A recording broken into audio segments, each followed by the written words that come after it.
ब्रह्मा विष्णु महेश अजर अमर नहीं है। इनका भी आविर्भाव अर्थात जन्म तथा तिरोभाव अर्थात मृत्यु होती है। प्रमाण के लिए देखिए देवी भागवत महापुराण। ब्रह्मा, मैं, विष्णु और शिव ये तुम्हारी प्रभाव से जन्मवान है। हम तो जन्मवान है, हमारा तो जन्म होता है और मरते हैं, नित्य नहीं है, हम अविनाशी नहीं है। फिर इंद्रादि दूसरे देवता नित्य किस प्रकार हो सकते हैं? कृपया अवश्य सुनिए जगत गुरु तत्वदर्शी संत रामपाल जी महाराज के अमृत वचन।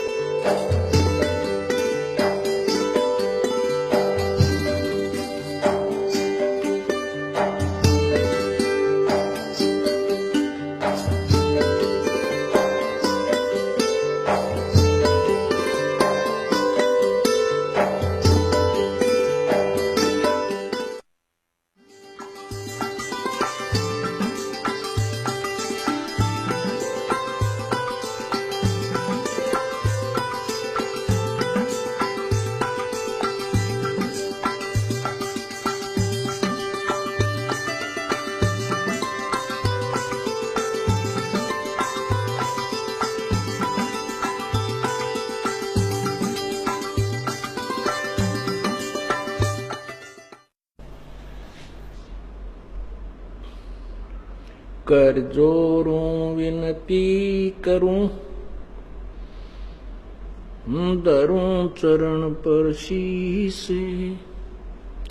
गुरु राम देवानंद जी महाराज ने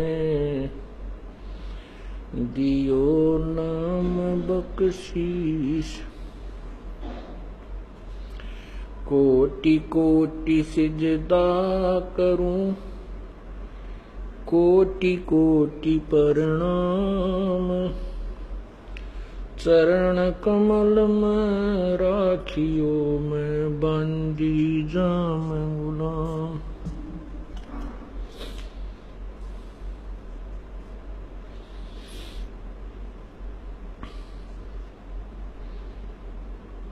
जय इब के सतगुरु मिले, सब दुख आँखों रो। चरणों ऊपर शीस धरूं, कहूं जो कहनी हो। कबीर गुरु जी मिलेंगे, पूछेंगे कुशलात। आद अंत की सब कहूं, अपने दिल की बात। गुरु जी तुम ना भूलियो, चाहे लाख लोग मिल जाएं। हमसे तुमको बहुत हैं, तुमसे हमको नहीं। तुम्हारे विसारे क्या बने, मैं किसकी शरण में जाऊं। शिव विरंच मुनि नारदा, तिनके हृदय न समाऊं।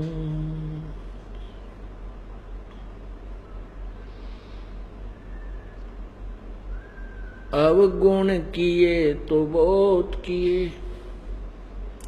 करत न मानी हार।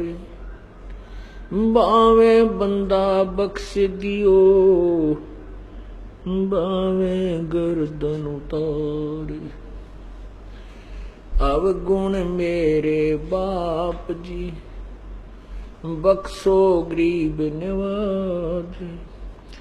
जो मैं पूत कपूत हूँ, बर पिता को लाज।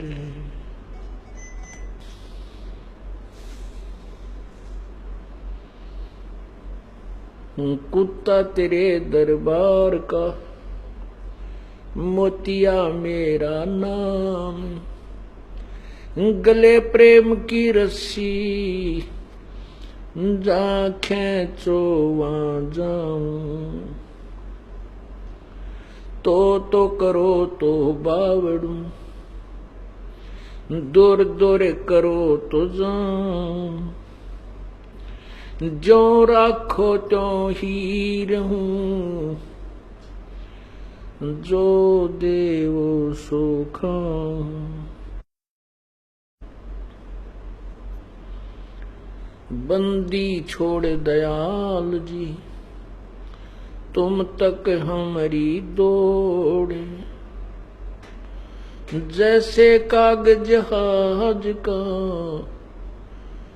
सोजत और न ठोरे। परमपिता परमात्मा सारी सृष्टि के रचनहार कुल मालिक कबीर परमेश्वर स्वयं ही एक तत्वदर्शी संत की भूमिका करते हैं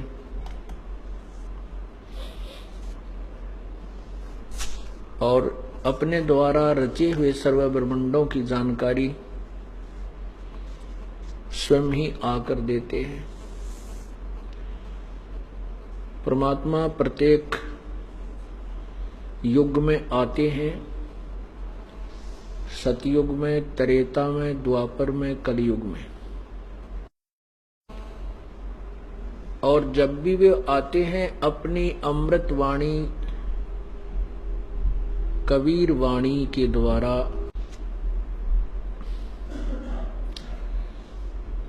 जिस भी युग में परमेश्वर आते हैं अपनी अमृत वाणी में लोकोक्तियों, कविताओं, दोहों, शब्द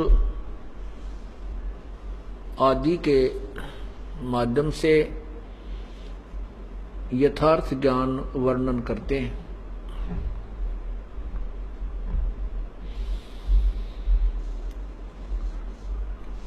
उसी परंपरागत, उसी सिलसिले में अपने नियमानुसार परमात्मा कलयुग के अंदर आज से लगभग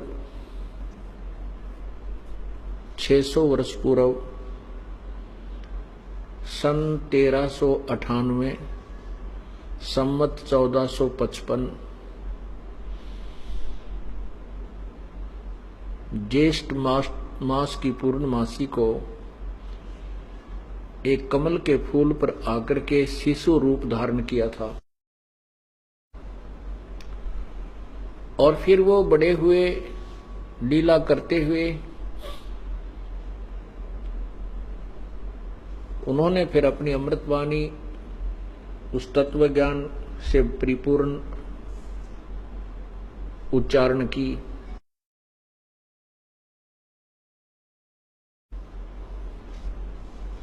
अपने साक्षी बनाने के लिए कि मैं परमात्मा हूं, कबीर परमेश्वर ने, मैं ही सारे ब्रह्मांडों का रचनहार हूं, इसलिए कुछ पुण्यात्माओं को अपने स्वधाम को दिखाया।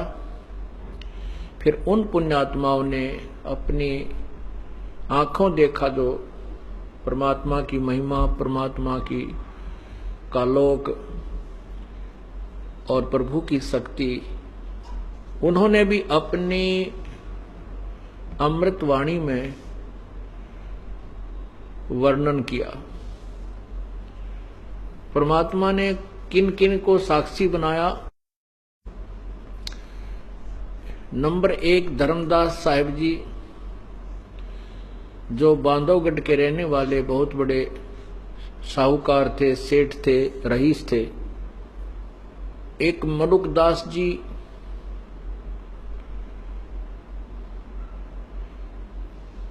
और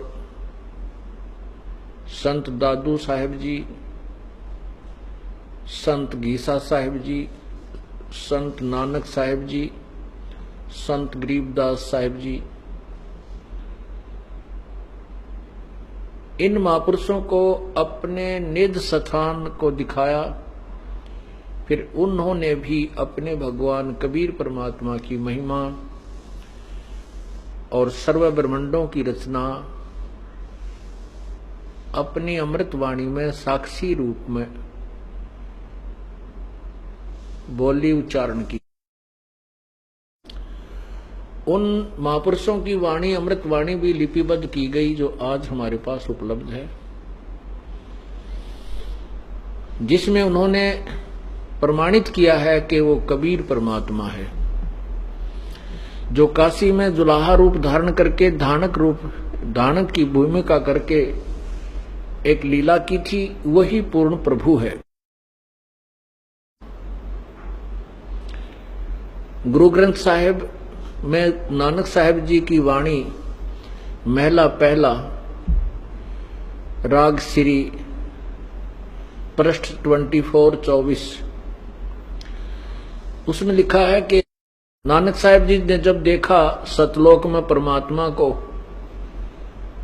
और वही स्वरूप काशी बनारस में एक धानक जुलाहे की लीला कर रहा है, वहां कपड़ा बुनते हुए देखा, तब उन्होंने कहा था,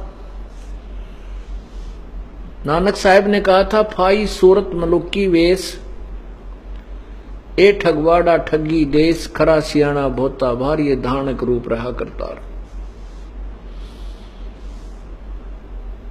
नानक साहिब कहते हैं कि ये ठगवाड़ा ठगी देश और खरा सियाणा भोता भार, ये धानक रूप रहा करतार। एक बहुत ही ज्यादा प्रेम जब हो जाता है, उसमें कंठ रुद्ध जाता है और उस प्रेम के आत्म विभोर होकर के उस प्रेम में नानक साहिब जी आंखों में पानी भरकर कहते हैं, ये खरा सियाणा भोता बार, फाई सूरत मुल्क की वेश, ये बहुत सुंदर जो शरीर है, सूरत है, सुंदर शरीर, सूरत शकल, ये जो मनमोहन सूरत सामने बैठी है, और यहां आकर के इसने यहां मुल्क वाले, अब यहां आकर के इसने जुलाहे का रूप धारण कर लिया, मेरे को मिले जिंदा महात्मा के रूप में, और सतलोक में देखा इसी को परमेश्वर रूप में। तब कहा था, फाई सूरत मुल्क की वेश, ए ठगवाड़ा ठगी देश, और खरा सियाणा भोता बार, ये धानक रूप रहा करता। अब उस समय नानक साहिब की बात पर किसी ने विश्वास नहीं किया कि धानक अर्थात ये जुलाहा रूप में जो कार्यरत है, ये पूर्ण परमात्मा है।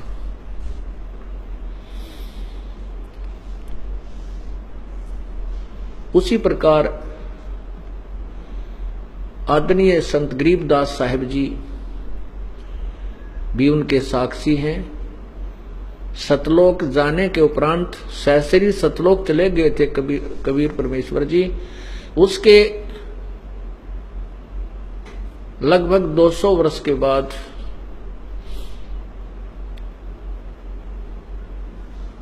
सतलोक से चलकर सहसरी राय जिंदा वाले ही स्वरूप में, जिंदा महात्मा, और गरीबदास जी की आत्मा को, गरीबदास जी के जीव को भी सतलोक लेकर गए। फिर सर्व ब्रह्मांडों की व्यवस्था दिखाई, ब्रह्मा विष्णु महेश के लोक दिखाए, और फिर उनको वापस शरीर में छोड़ा था। उसके बाद आदरणीय गरीबदास साहिब जी ने भी उस परमेश्वर कबीर जी की विशेष महिमा अपनी अमृतवाणी में गाई। ये गवाह बन गए। इस कलयुग में अब वो समय आ गया है कि पूरी पृथ्वी पर, पूरे विश्व में यदि कोई भगवान चाहने वाली आत्मा है तो इस भक्ति को करेगा, चाहे वो हिंदू है, मुसलमान है, सिख या ईसाई या जैनी, कोई भी है, जिसको परमात्मा की चाह है। और जिसने परमात्मा नहीं चाहिए वो तो पहले भी बहुत रहे हैं और आगे भी ऐसे भटकते रहेंगे। परमात्मा ने उसी समय जब वो प्रकट हुए थे, आज से 500-600 वर्ष पहले, अपनी अमृतवाणी में लिख दिया था धर्मदास, एक समय आएगा कलयुग में लगभग 5000 से ऊपर जब कलयुग चला जाएगा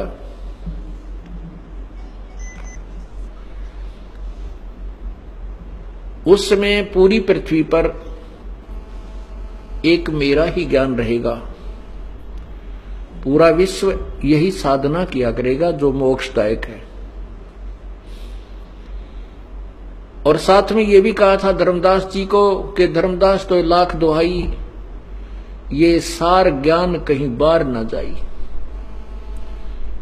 एक सार शब्द है, एक सार ज्ञान है। सार ज्ञान कहो, तत्व ज्ञान कहो, क्योंकि परमात्मा ने तो धर्मदास जी को सब बता दिया था कि ब्रह्मा विष्णु महेश के माता पिता ये हैं और ये जन्म मृत्यु के अंदर है, ये अविनाशी नहीं है, ये पूज्य नहीं है। ये भी किसी और परमात्मा की पूजा करते हैं, लेकिन ये भी असमंजस में है कि पूर्ण परमात्मा कौन है, इनको तत्व ज्ञान नहीं है। इसके लिए आप देखिएगा श्रीमद देवी भागवत, श्रीमद देवी पुराण, देवी पुराण, शक्ति पुराण, प्रथम स्कंद, गीता प्रेस गोरखपुर से प्रकाशित, पृष्ठ 28-29 पर।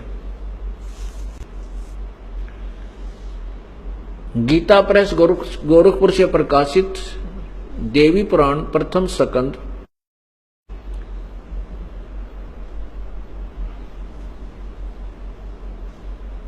पृष्ठ 28-29 पर लिखा है कि ब्रह्मा जी ने जब विष्णु जी को तप करते हुए देखा तो उन्होंने उनसे पूछा कि हे प्रभु, आप सारी जगत के मालिक हो, क्योंकि सब भ्रमित हैं ज्ञान में, किसी को पूर्ण ज्ञान नहीं है। आप ही सारी सृष्टि के रचनहार हो, आप ही सबके पालक हो, आप भी किसकी साधना करते हो? तो विष्णु जी कहते हैं, मैं आपको सच्ची बात बताता हूं, मैं तप करता रहता हूं, ज्यादा समय में तप करने में व्यतीत करता हूं, और जब तप से उठता हूं तो राक्षसों को मारने में मेरा ज्यादा समय व्यतीत होता है, और मैं शक्ति यानी दुर्गा की पूजा करता हूं। पुण्यात्माओं, ये बीच बीच में जो शास्त्रों का सहयोग हमें लेना पड़ रहा है, ये इसलिए कि आप इस सत्य को सत्य मान सकें। अभी आपको दिखाते हैं कि ब्रह्मा विष्णु जी खुद कह रहे हैं कि मैं दुर्गा की पूजा करता हूं और मेरे विचार से इससे अतिरिक्त कोई भगवान नहीं है, दुर्गा के अतिरिक्त। श्री विष्णु जी की स्टेटमेंट है ये श्री देवी पुराण यानी शक्ति पुराण में। देखिएगा श्री देवी पुराण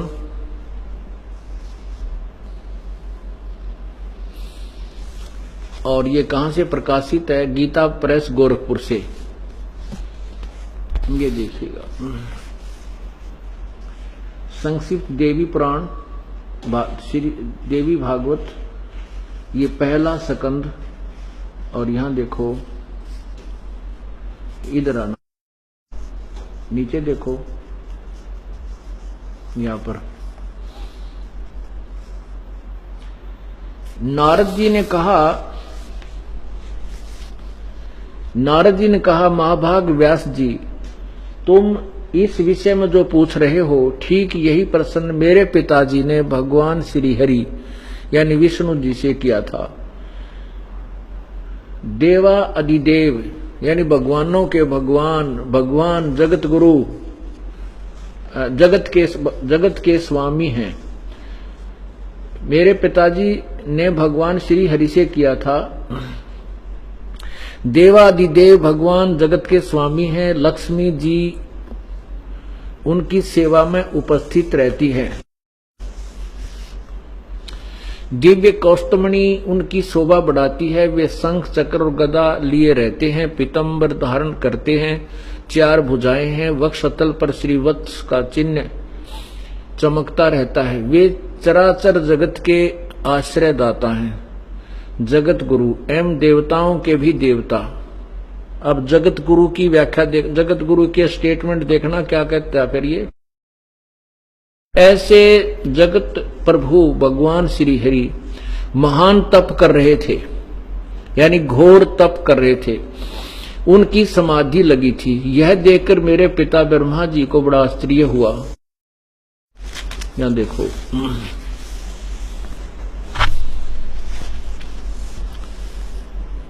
अतः उन्होंने उनसे जानने की इच्छा प्रकट की। ब्रह्मा जी ने पूछा, प्रभो, आप देवताओं के अध्यक्ष, जगत के स्वामी और भूत भविष्य एवं वर्तमान सभी जीवों के एकमात्र शासक हैं। भगवान, फिर आप क्यों तपस्या कर रहे हो हैं और किस देवता की आराधना में ध्यान मग्न हैं? मुझे असीम आश्चर्य तो यह हो रहा कि आप देवेश्वर एवं सारे संसार के शासक होते हुए भी समाधि लगाए बैठे हैं। नीचे देखना, नीचे आने दे। ब्रह्मा जी के विनीत वचन सुनकर भगवान श्री हरि उनसे कहने लगे, ब्रह्मन, सावधान होकर सुनो। श्री हरि ने उनसे कहने लगे, ब्रह्मन, सावधान होकर सुनो, मैं अपने मन का विचार व्यक्त करता हूं। विष्णु जी कह रहे हैं, देवता, दानव और मानव सब यही जानते हैं कि तुम सृष्टि करते हो, मैं पालन करता हूं और शंकर संहार किया करते हैं। किंतु फिर भी वेद के प्रागामी पुरुष अपनी युक्ति से यह सिद्ध करते हैं कि रचने, पालने और संहार करने की यह योग्यता जो हमें मिली है, इसकी अधिष्ठात्री शक्ति देवी है। वे कहते हैं कि संसार की सृष्टि करने के लिए तुम में राजसी शक्ति का संचार हुआ है, मुझे सात्विक शक्ति मिली है और रुद्र में तामसी शक्ति का आविर्भाव हुआ है। यह शक्ति, उस शक्ति के अभाव से तुम इस संसार की सृष्टि नहीं कर सकते, मैं पालन करने में सफल नहीं हो सकता और रुद्र से संहार कार्य भी नहीं हो संभव नहीं। ब्रह्मा जी, हम सभी उस शक्ति के सहारे ही अपने कार्य में सदा सफल होते आए हैं। सुवर्त, प्रत्यक्ष और परोक्ष दोनों उदाहरण मैं तुम्हारे सामने रखता हूं, सुनो। यह निश्चित बात है कि उस शक्ति के अधीन होकर ही विष्णु जी कह रहे, मैं प्रलय काल में इस शेष नाग की सैया पर सोता और सृष्टि करने का अवसर आते ही जाग जाता हूं। मैं सदा तप करने में लगा रहता हूं, उस शक्ति के शासन से कभी मुक्त नहीं रह सकता। कभी अवसर मिला तो लक्ष्मी के साथ सुखपूर्वक समय बिताने का सौभाग्य प्राप्त होता है। मैं कभी तो दानवों के साथ युद्ध करता रहता हूं, राक्षसों के साथ।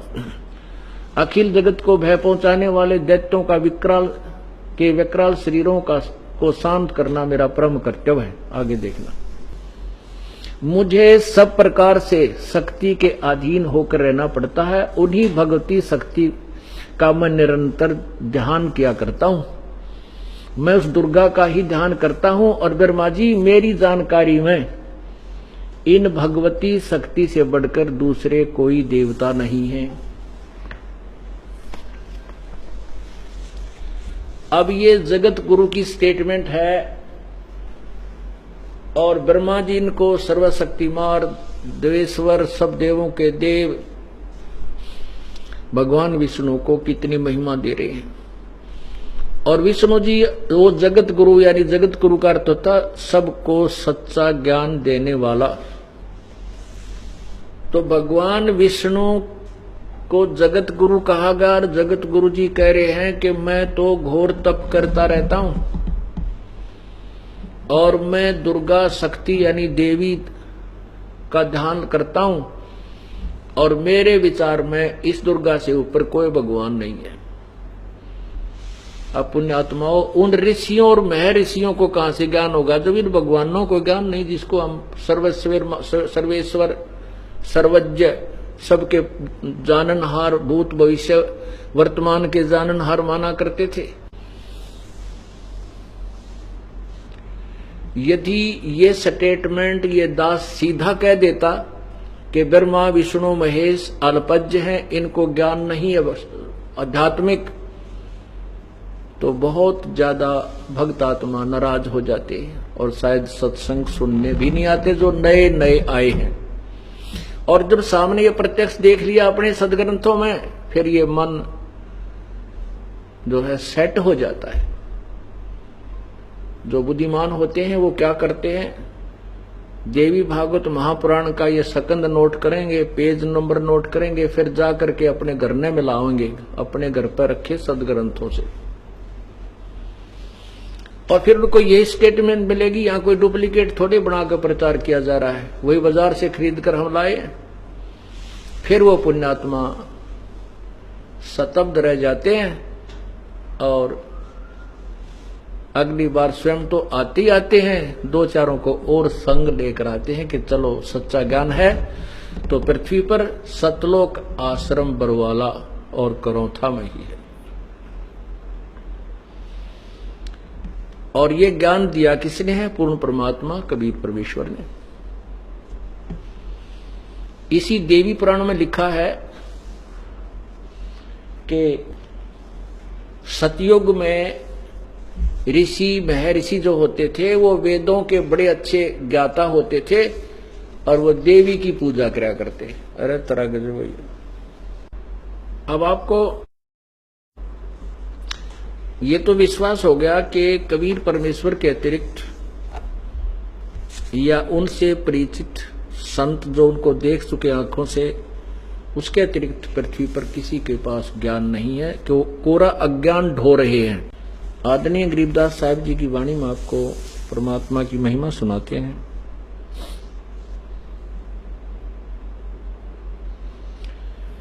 तत् कहन को राम है दूजा नहीं देवा, तत् कहन को राम है दूजा नहीं देवा। तत् तत् राम तत् ब्रह्म, तत् ब्रह्म यानी वो पूर्ण परमात्मा, परम अक्षर ब्रह्म ही पूर्ण परमात्मा है, उसके अतिरिक्त कोई भी देव नहीं है, वो वास्तव में परमात्मा नहीं है। जैसे आपने सुबह के सत्संग में सुना था कि गीता जी अध्याय नंबर 15 के श्लोक नंबर 17 में कहा है कि जो 16 नंबर श्लोक में दो भगवान सरपुरुष और अक्षर पुरुष के विषय में जानकारी दी है, वो उनसे भिन्न है, वो उत्तम पुरुष तो अन्य है और परमात्मा इति उदाहरते है, जिसको भगवान कहा जा सकता है।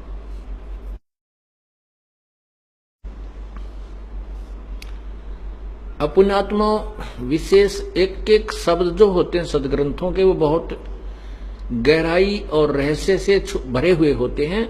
उनको तत्वदर्शी संत ही बता समझा सकता है। जन साधारण या ये ऋषि महर्षि जिनको हम बड़े विद्वान माना करते थे, तो बिल्कुल बालकांते भी गए गुजरा ज्ञान था इनका। ये भक्ति मार्ग से कति अपरिचित थे। हठ योग, सिद्धियां प्राप्ति करना, इनका यही अज्ञानता का मार्ग था। इसी कारण से ये उवाबाई का ज्ञान जनता को देकर चले गई। अब इसमें गीता अध्याय नंबर 15 के श्लोक 17 में कहा कि उत्तम पुरुष है तो अन्य परमात्मा इति उदाहरते। पुरुषोत्तम सर्वश्रेष्ठ परमात्मा तो कोई इन दोनों से भी भिन्न है, सरपुरुष और अक्षर पुरुष से। वो गीता जी अध्याय नंबर 8 के मंत्र 3 में लिखा है कि वो परम अक्षर ब्रह्म है। और वही गीता अध्याय नंबर 15 के श्लोक 17 में कहा कि उत्तम पुरुष है तो अन्य परमात्मा इति उदाहरते। अब ये एक बहुत ध्यानपूर्वक सुनना कि उसको भगवान कहा जाता है और वही तीनों लोकों में प्रवेश करके सबका धारण पोषण करता है। वो अविनाशी परमात्मा है। जैसे आपने परमात्मा की वाणी सुनी थी, इस झूठे सुख को सुख कहे ये मान रहा मन मोद, ये सकल चबीना काल का कुछ मुख में कुछ गोद। अब हम भगवान राम परमात्मा इन सभी को कहते हैं। विष्णु जी भी भगवान है, शंकर जी भी भगवान है, ब्रह्मा जी भी भगवान है, परमात्मा है। और क्षर पुरुष ज्योति निरंजन भी भगवान है, अक्षर पुरुष भी भगवान है। और अब गीता जी अध्याय नंबर 15 के श्लोक 17 में स्पष्ट किया है कि वास्तव परमात्मा उसी को कहते हैं, वो परम अक्षर ब्रह्म परमात्मा है। इनको भी हम भगवान कहते हैं। इनको भी स्वामी, भगवान माने स्वामी, मालिक, प्रभु, ईश, गॉड, अल्लाह, खुदा, ये उसी परमेश्वर के पर्यायवाची और भाषा भिन्न नाम हैं। श्री विष्णु पुराण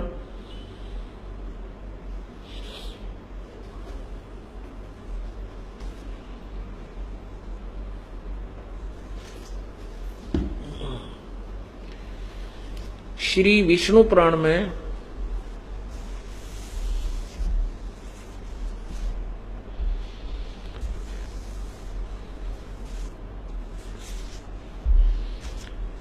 श्री विष्णु पुराण में कहा है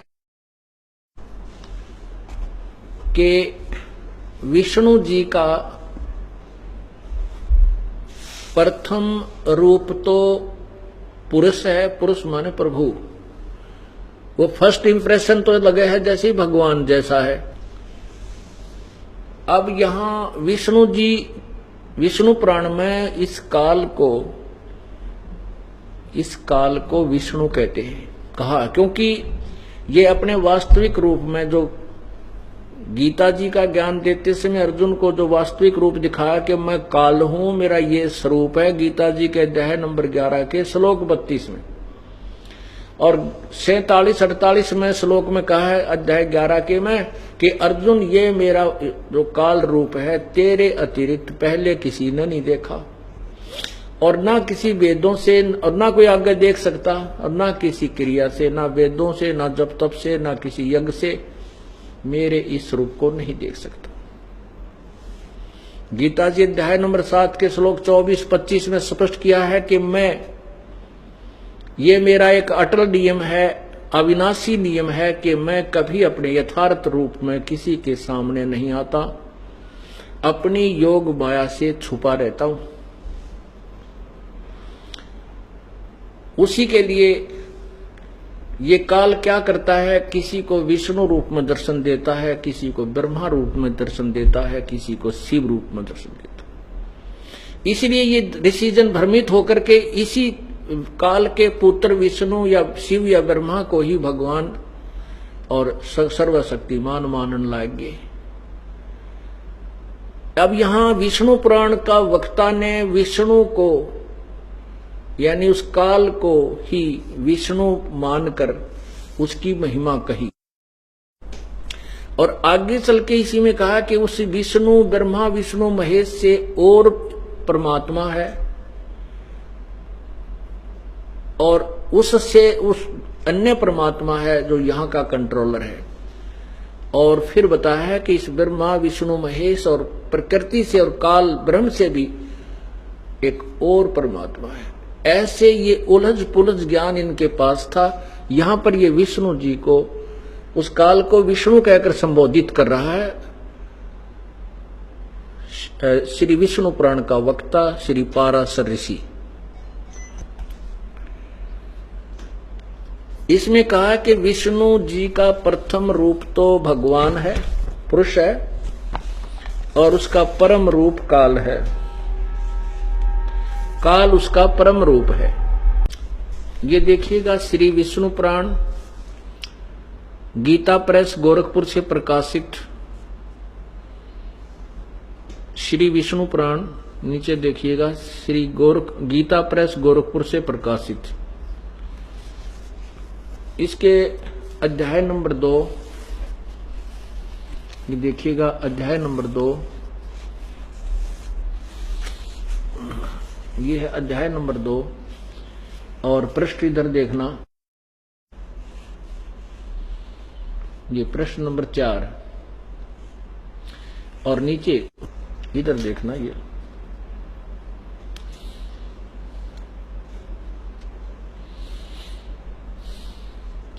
ये द्विज परब्रह्म का प्रथम रूप पुरुष है। पुरुष माने परमात्मा भगवान।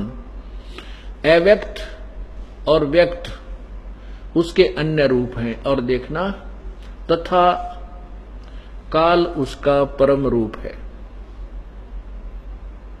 यहां देखना, हे मैत्रेय, प्रलय काल में प्रधान के यानी प्रकृति के साम्यावस्था में सतीत हो जाने पर और पुरुष के प्रकृति से पृथक सतीत हो जाने पर भगवान विष्णु का काल रूप परिवर्त होता है। अब क्या है कि यहां एक ब्रह्मांड में जब प्रलय हो जाती है, ये काल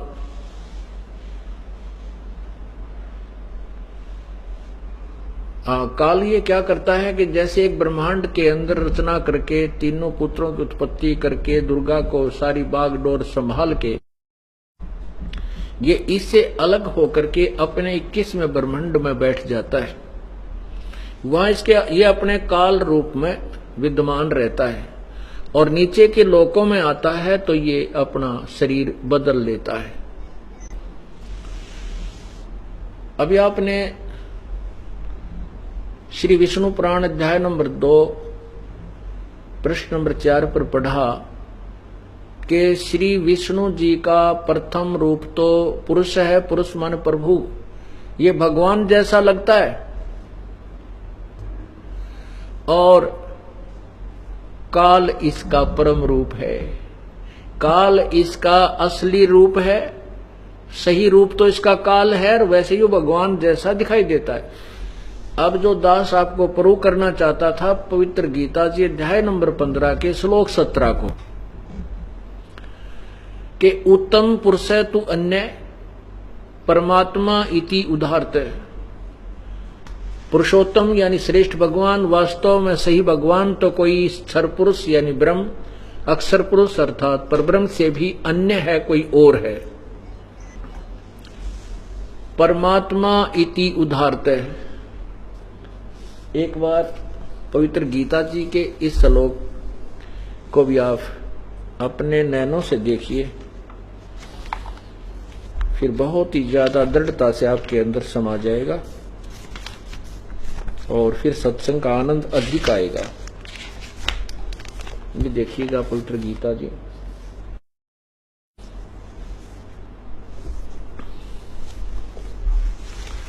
अध्याय नंबर 15 और यहां देखो ये 16 देखो इधर को नीचे संस्कृत पढ़ेंगे इसकी। ये दिवौ इमौ पुरुषौ लोके क्षर च अक्षर एवं च क्षर सर्वाणि भूतानि कठुस्थ अक्षर उच्यते। अब इसका क्या अर्थ है देखिएगा कि इमौ लोके, इस लोक में यानी क्षर पुरुष और अक्षर पुरुष के लोक में दो पुरुष हैं। ये इमौ लोके, इस लोक क्षर पुरुष और अक्षर पुरुष का जो लोक है ये पृथ्वी वाला लोक कहलाता है। वेदों में निर्णायक ज्ञान है इसका। तो यहां बताया कि इस पृथ्वी वाले लोक में दो प्रभु हैं। पुरुषों माने द्वौ माने दो, पुरुषों माने प्रभु हैं। ये भी परमात्मा यानी भगवान कहलाते हैं, परमात्मा कहलाते हैं। क्षर पुरुष और अक्षर पुरुष, ये क्षर पुरुष, ये पुरुषों दो पुरुषों हैं, इस क्षर के साथ लगेगा। क्षर पुरुष और अक्षर पुरुष दो पुरुष हैं और इनके लोकों में ये जीवात्मा तो अविनाशी है, शरीर इन सबके नाशवान है। यहां देखना संस्कृत अनुवाद देखना, इस संसार में नाशवान और विनाशी भी ये दो प्रकार के पुरुष हैं। पुरुष माने प्रभु हैं। पुण्यात्मा आज सब शिक्षित समाज है, बुजुर्ग भी, बहन बेटी भाई बच्चे नौजवान सभी बच्चे शिक्षित हैं और ये संस्कृत और हिंदी दोनों अपने पास उपलब्ध है। इसमें कहा है कि इस संसार में नाशवान और विनाशी भी ये दो प्रकार के पुरुष हैं, भगवान हैं। संपूर्ण प्राणियों के शरीर नाशवान और जीवात्मा अविनाशी कहा जाता है। और 17 में कमाल किया है, ये देखिएगा, उत्तम पुरुष तु अन्य, और परमात्मा इति उद्धारते, जिसको परमात्मा कहा जाता है वो तो इन ऊपर वाले दोनों से क्षर पुरुष और अक्षर पुरुष से और ही भगवान है, और ही प्रभु है। और ये लोकत्रयम् अविश्य विभर्ति अव्यय ईश्वर, अव्यय माने अविनाशी, ईश्वर माने सब भगवानों में श्रेष्ठ प्रभु। नीचे देखना अनुवाद इन्हीं के द्वारा, उत्तम पुरुष यानी उत्तम भगवान तो कोई अन्य ही है जो तीनों लोकों में प्रवेश करके सबका धारण पोषण करता है, अविनाशी परमेश्वर परमात्मा इस प्रकार कहा जाता है। वैसे इसका सीधा अर्थ ऐसे बनता है, संस्कृत देखिएगा, उत्तम पुरुष तु अन्य, वो श्रेष्ठ भगवान तो कोई और ही है, और परमात्मा इति उदाहरत, जिसको परमात्मा कहा जाता है। सिंपल सा जो है ना सरलार्थ है, इसका कोई विशेष बात नहीं है। और आगे लिखा कि ये जो तीनों लोकों में, लोकत्रयम् तीनों लोकों में अविश्य माने प्रवेश करके, विभर्ति माने धारण पोषण करता है, और अव्यय ईश्वर वो अविनाशी परमात्मा। ये देखो, अव्यय माने अविनाशी इन्होंने लिखा है, विभर्ति माने धारण पोषण करता है, और लोकत्रयम् तीनों लोकों में, अविश्य माने प्रवेश करके। अब हम इसको सीधा कर लेंगे, जो तीनों लोकों में प्रवेश करके सबका धारण पोषण करता है, विभर्ति माने धारण पोषण करता है, वो अव्यय ईश्वर है, वो अविनाशी परमात्मा है। परमात्मा इति उदाहरते, इस अक्षर को, इस सेंटेंस को जो है सिद्ध करने के लिए मैं आपको एक कथा सुनाता हूं। श्री विष्णु पुराण के अध्याय नंबर 2 श्लोक नंबर पृष्ठ नंबर 4 पे आपने पढ़ा कि विष्णु भगवान का प्रथम रूप तो पुरुष है, लेकिन परम रूप उसका काल है। प्रथम रूप यानी फर्स्ट इंप्रेशन तो ऐसा लगे जैसे ये भगवान है, लेकिन इसका वास्तविक रूप युग काल है। जैसे हम यहाँ पृथ्वी लोक पर रह रहे हैं, ब्रह्मांड के इस काल के लोक में रहते हैं, यहाँ पर आप देखते हो कितने अच्छे फल, आम, सेब, संतरे, काजू, किशमिश, और कितनी अच्छी वायु चल रही है। पृथ्वी के अंदर बहुत मीठा जल, कहीं पर झरने बह रहे हैं, कितने अच्छे प्रकार के यहाँ व्यवस्था की गई है। और फिर हम यहाँ पर देखते हैं संतान है, संपत्ति है, और हमारे खाने पीने के लिए सारी व्यवस्था कर रखी है, दिन रात बनाए हैं। इस सारी व्यवस्था को देखकर हमें लगता है कि जैसे यू भगवान है, परमात्मा है,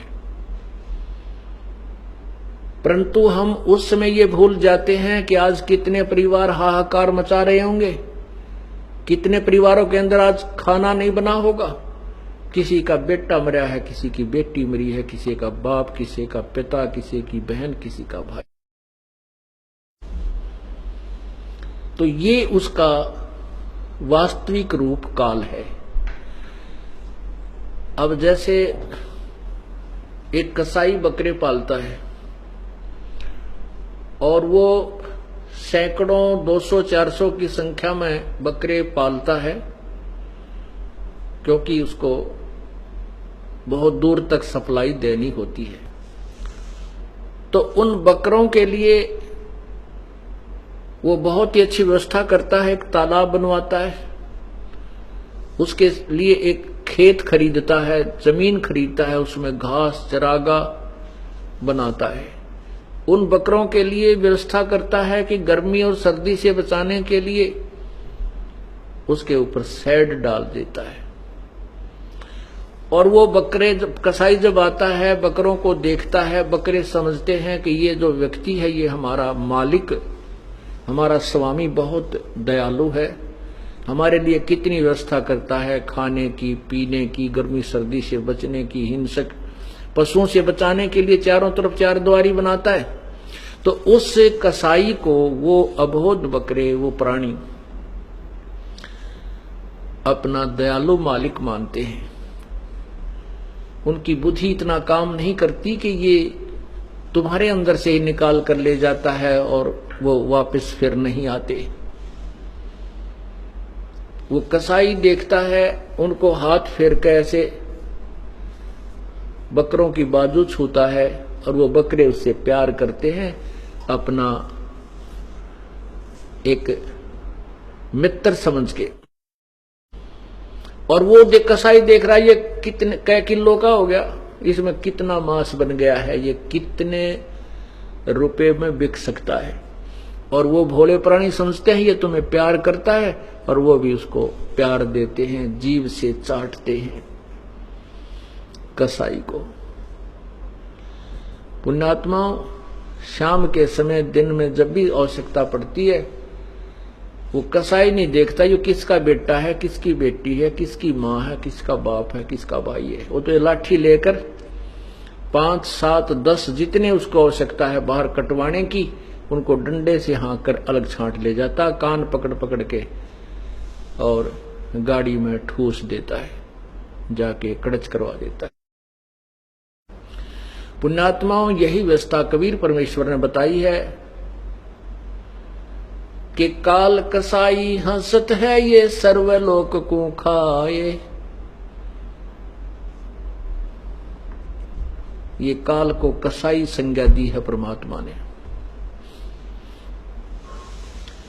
और परमात्मा बताते हैं कि झूठे सुख को सुख कहे ये मान रहा मन मोदे, ये सकल चबीना काल का भाई कुछ मुख में कुछ गोदे।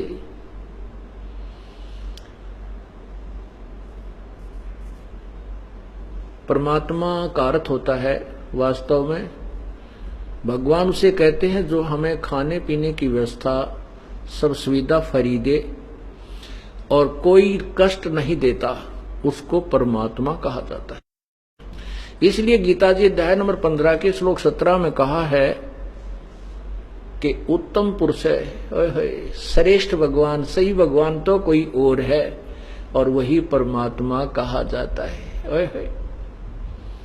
उसको ही भगवान, उसी को परमात्मा, श्रेष्ठ आत्मा, परमात्मा का अर्थ होता श्रेष्ठ आत्मा।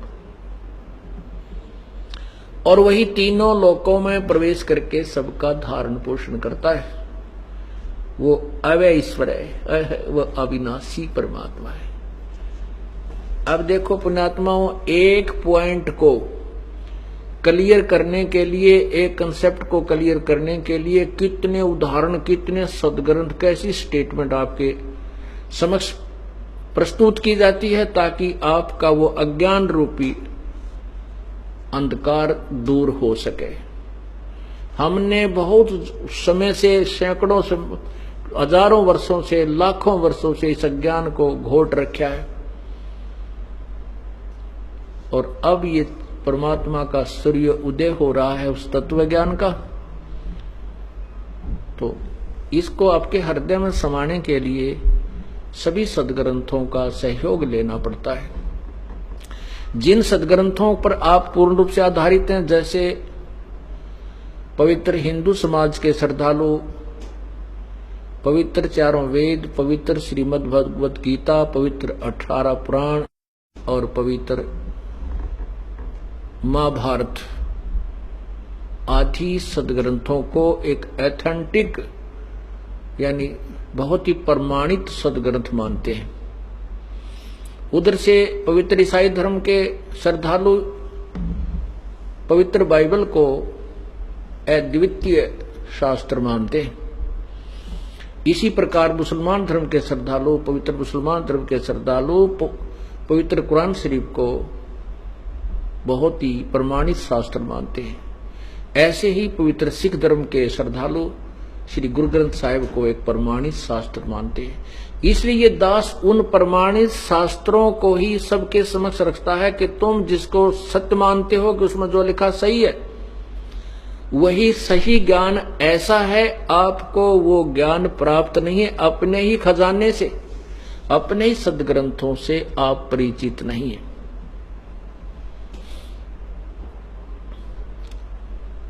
और जब पुण्यात्मा आंखों देख लेंगे जिनको भगवान चाहिए, वो तुरंत ही इस दास के पास आकर के अपना कल्याण कराएंगे। वो फिर अग्रम मग्रम नहीं करते, और जो आंखों देखकर सत्य को फिर भी नहीं मानते, वो भक्ति योग्य प्राणी नहीं है, उनको परमात्मा नहीं चाहिए। अब क्या बताते हैं, हमें साधना ठीक नहीं मिली।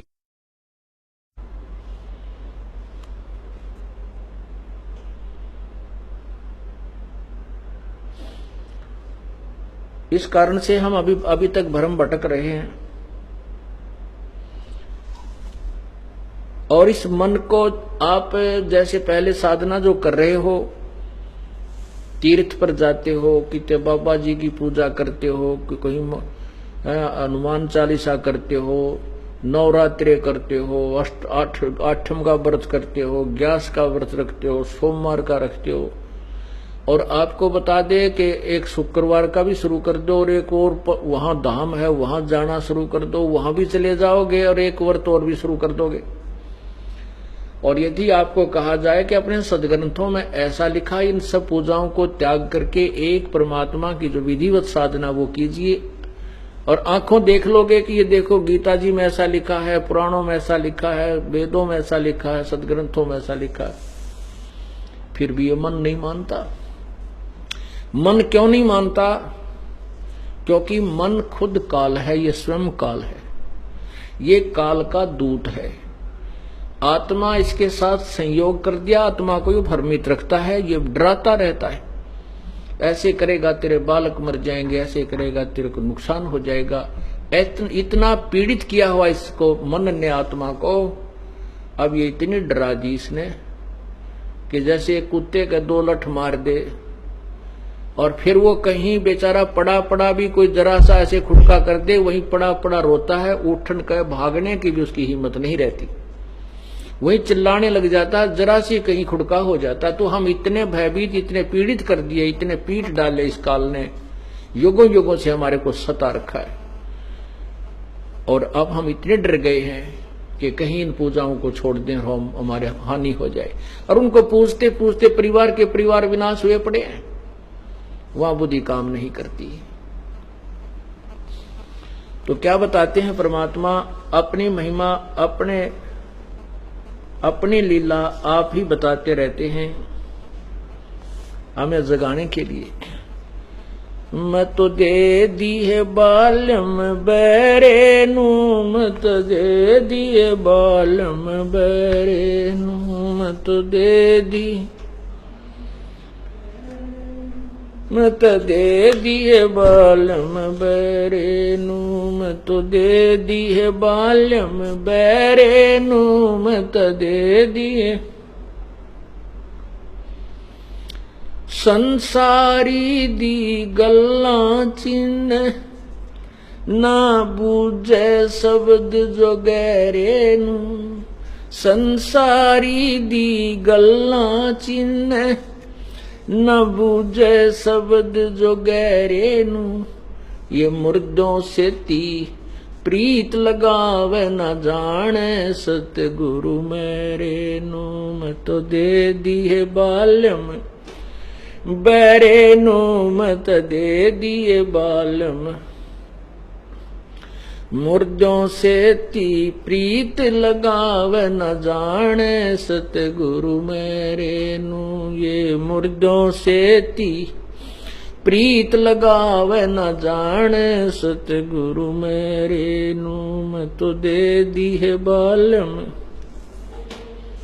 मत दे दिए, मत दे दिए बालम बैरे नू, मत दे दिए बालम बैरे नू, मत दे दिए बालम बैरे नू, मत दे दिए बालम बैरे नू।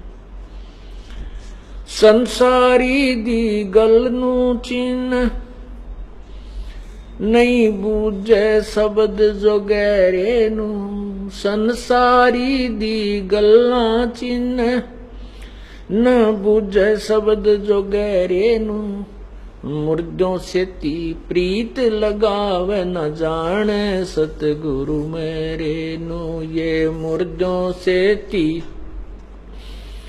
प्रीत लगावे नहीं जान, सतगुरु मेरे नो मैं तो दे दी है बाल्यम बैरे नो, मैं तो दे दी है बालम बैरे नो। तो श्वेत छतर सिर मुकुट विराज, देखत ना उस चेहरे नु, श्वेत छतर सिर मुकुट विराज, देखत ना उस चेहरे नु। ऊंची थलियां खेती बोवे भूल गए निज डेरे नु, ये ऊंची थलियां खेती बोवे भूल गए निज डेरे नु, मैं तो दे दी है बैरे नु, मैं तो दे दी है बालम बैरे नु। ये संसार समझदा नहीं, कहंदा श्याम दोपहरे नु, ये संसार समझदा नहीं, कहंदा श्याम दोपहरे नु। गरीब दासिये वक्त जात है, रोवोगे इस पैरे नु, गरीब दासिये वक्त जात है, रोवोगे इस पैरे नु, मैं तो दे दी है बालम बैरे नु, मैं तो दे दी है बालम, मैं तो दे दी है बालम बैरे नु, मैं तो दे दी है बालम बैरे नु। सत साहिब। अब परमात्मा अपनी महिमा आप पर बतावें, कहते हैं ये आत्मा मन के साथ बांध दी और ये इसका मालिक बन बैठा, स्वामी बन बैठा, पति बन गया। और इसको आप गली में खड़े होकर के किसी को ये कहिए कि भाई सत्संग में आवाज लगा के चलेगा, सत्संग में भाई बरवाला सत्संग में जा रहा हूं मैं, तो साथ से कोई दो चार जाएंगे तो बोलेंगे नहीं और न्यों कहेंगे देखो बुद्धू काम छोड़कर तीसरे दिन बाज लेने को चलोगे सत्संग। और फिर आप आसानी से कहीं ये जिक्र कर दिए को दो चार आ रहे हो ना गलीमा के, और चुपके से नो कहीं बतलान लग जाइए भाई वहां कंपटीशन हो रहा है, रागनी होंगी उस गांव में, तो वो जाने वाले लोग कहेंगे भाई कित होगा रे बताइए, कहाँ है, कब होगा, क्या टाइम है उसका, बड़ी शौक से पूछेंगे, तसल्ली करेंगे, पूरा एड्रेस लेंगे।